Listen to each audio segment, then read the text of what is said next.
আবার ভোগান্তির আশঙ্কা করা হচ্ছে, কারণ সিগন্যালিং সহ রক্ষণাবেক্ষণের কাজ চলবে হাওড়া ডিভিশনে।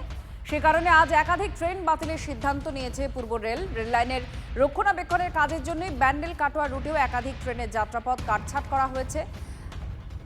সুব্রত আমাদের প্রতিনিধি আমাদের সঙ্গে আছেন, আরো জানাচ্ছেন। সুব্রত, এই ভোগান্তি বেশ কিছু বছর ধরেই প্রায় হচ্ছে, আবারও জানানো হয়েছে ঠিক কোন কোন রুটে ট্রেন চলছে, কি কি তথ্য পূর্ব রেলের তরফ থেকে দেওয়া হয়েছে? হ্যাঁ দেখো, আমরা পূর্ব রেলের তরফ থেকে যে বিজ্ঞপ্তি আমরা পেয়েছি তাতে করে জানা যাচ্ছে যে আজকে রবিবার অর্থাৎ ছুটির দিন, যেদিনে অফিস যাত্রীদের চাপ কম থাকে সেই দিনটাকেই বেছে নেওয়া হয় পূর্ব রেলের পক্ষ থেকে রেল লাইন মেরামতি, সিগন্যালিং সিস্টেম এবং ওভারহেডের কাজের জন্য।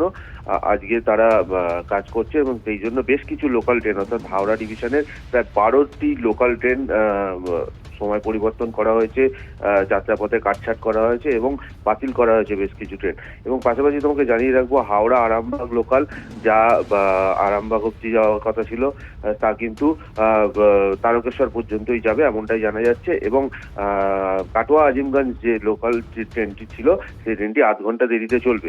ফলে বোঝাই যাচ্ছে যে যাত্রী ভোগান্তি একটা সমস্যা দেখা দেবে এবং যেহেতু ছুটির দিন যাত্রীর চাপ কম থাকায় এই দিনটাকেই বেছে নেওয়া হয়েছে।